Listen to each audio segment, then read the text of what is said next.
Hello everyone. So today we are going to start with the feature of a cursor or mouse. जो आपका cursor होगा Excel में या mouse होगा उसके डिफरेंट फीचर्स क्या है।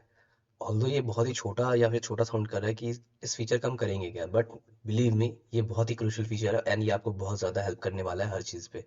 सो let's get started. The very first feature और very first thing which we are going to see वो ये है कि हमने बात की थी लास्ट लेक्चर में एक्टिव सेल्स के बारे में। As you can see this green border और the green rectangle is nothing but the active cells.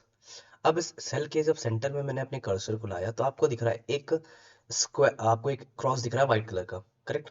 अब ये क्रॉस क्या डिफाइन करता है? ये डिफाइन करता है किसी भी सेल को सेलेक्ट करने के लिए। और अगर आप इस सेल को सेलेक्ट करके, लेट्स से आपने सेल सेलेक्ट किया एंड आपको मल्टीपल सेल्स सेलेक्ट करने हैं तो आपको जस्ट क्या करना है, होल्ड करके नीचे ड्रैग करना है। सो आपने देखा कि मैंने इस वाइट कर्सर्स को सेलेक्ट करके ड्रैग किया and we can select multiple cells. अब मल्टीपल सेल्स कैसे यूज करना है, क्या है, ये सब हम आगे के लेक्चर्स में देखने वाले हैं। Now the second thing is, क्या मैं सिर्फ इसे वर्टिकल सेलेक्ट कर सकता हूँ? No, we can also select the horizontal way, correct.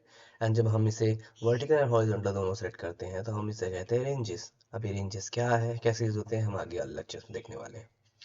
Now तो पहला फीचर हमने समझ लिया about the selection of multiple sales.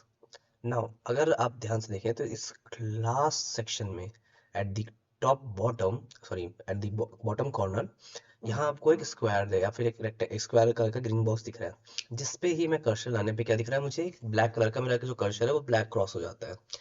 इस फीचर को हम कहते हैं फिलर। क्या कहते हैं? फिलर कहते हैं। अब ये फिलर क्या काम करता है? ये फिलर करता है, दो चीजें करता है। पहला काम है इसका कि जो भी प्री डिफाइंड लिस्ट है एक्सेल के अंदर उसको एक्सीड करने के लिए, एक्सटेंड करने के लिए काम करता है। प्री डिफाइंड लिस्ट मतलब ये कि अगर मैं कह रहा हूँ कि मुझे दो प्री डिफाइंड लिस्ट है, एक होता है days of the week and होता है second month of the years. Just like मैंने अगर लिखा मंडे, करेक्ट, एंड मैं चाहता हूँ मंडे के बाद यहाँ पे ट्यूसडे आए, इसी सीक्वेंस में होता है वीक के डेज। तो just hold the bottom corner and drag it down. As you can see जैसे मैंने ड्रैग किया तो सेम सीक्वेंस पे आपका क्या हो गया, जो वीक डेज होते हैं वो अकर हो गया। क्या मैं सिर्फ इसे वर्टिकली कर सकता हूँ? नहीं, मैं इसे हॉरिजॉन्टली भी कर सकता हूँ। सो आप इसे मल्टीपल तरीके से कर सकते हैं। सो आई होप यू अंडरस्टैंड। तो मैंने मंथ डेज का कर दिया। Now let's talk about month January and इसे सिलेक्ट करके मैंने जैसे ड्रैग डाउन किया, एज यू कैन सी ये प्री डिफाइंड लिस्ट क्या कर रहा है, उस सीक्वेंस को एक्सटेंड कर दे रहा है, करेक्ट। और क्या करता है ये फिलर? फिलर करता है कॉपी करने का काम। चाहे इस सेल के अंदर जो भी डेटा हो या फॉर्मूला हो, उस चीज को कॉपी करने के लिए भी हेल्प करता है। Let's say 12। अब इस 12 लिखने के बाद अगर मैं इस सेल को एक्सटेंड करता हूँ तो एज यू कैन सी कि ये क्या करेगा, ये सेल के डेटा को कॉपी कर देगा। Now the third part is, अगर मैंने, क्या ये सिर्फ नंबर कॉपी करेगा? नहीं, आप कुछ भी लिखिए। लेट्स से मैंने राहुल लिखा एंड इसे मैंने ड्रैग डाउन किया तो आपको क्या दिख रहा है कि ये कॉपी कर दिया डेटा को, करेक्ट। डन। तो अगर सर, अगर मुझे एक सीक्वेंस ऑफ नंबर लिखना हो तो मैं क्या करूंगा? इस क्वेश्चन का आंसर मैं आगे वाले लेक्चर्स में देने वाला हूं, जहां पे हम रेंजेस के बारे में बात करेंगे, हम मल्टीपल सिलेक्शन के ऑपरेशंस के बारे में बात करेंगे। सो अभी तक हमने दो चीजें देख ली। एक, हमने ये जब सेल का वाइट क्रॉस दिखता है जो कि हमें एक्टिव सेल के अंदर किसी भी सब सेक्शन में दिख सकता है। एक होता है प्री फिलर जो कि हमें बॉटम कॉर्नर में दिखता है। Now let's talk about this. जैसे ही आप इस एक्टिव सेल के किसी भी एज के पास ले जाएंगे अपने कर्सर को, तो आपका जो कर्सर है वो कुछ ब्लैक क्रॉस की तरह दिख रहा है, ब्लैक एरो क्रॉस की तरह दिख रहा है, राइट। एंड अब ये ब्लैक एरो क्रॉस क्या करता है?